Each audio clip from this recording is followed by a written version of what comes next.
ఆంధ్రప్రదేశ్ కొత్త మంత్రివర్గం కొలువు తీరినటువంటి వేళ అమరావతి రాష్ట్ర సచివాలయం ఏదైతే ఇప్పుడు మళ్ళీ పునర్వైభవం సంతరించుకుంది. విద్యుత్ దీపాలతో కళకళలాడుతున్నటువంటి పరిస్థితి. ఆ దృశ్యాలు ఇవి.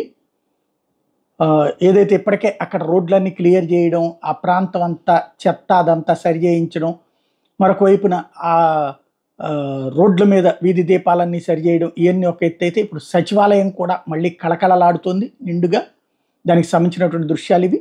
పూర్తిగా చూస్తే అందంగా కనబడుతుంది విజువల్. చక్కటి రూపంతో, అంటే ఇదివరకు కూడా ఇట్లాంటి థీమ్ స్టైల్లో తయారు చేశారు. కాకపోతే వైసీపీ వాళ్ళు వచ్చిన తర్వాత సచివాలయంకి పొద్దున పూట వెళ్ళడం తప్పించి సాయంత్రం అయితే కట్టేసేటటువంటి పరిస్థితుల్లో ఉన్నాయి. ఈ నేపథ్యంలో ఈ దృశ్యాలు అన్నటువంటిది అక్కడ మనకి ప్రస్ఫుటంగా కనబడుతున్నాయి. ప్రస్తుతం చూస్తే కళకళలాడుతుంది. టోటల్గా లైటింగ్ అమర్చారు కొత్త ప్రభుత్వం ఏర్పడినటువంటి నేపథ్యంలో. చంద్రబాబు గారు రేపు ఛార్జ్ తీసుకునేటటువంటి నేపథ్యంలో ఈ లైటింగ్లన్నిటితో కళకళలాడుతోంది మొత్తం అమరావతి అయితే.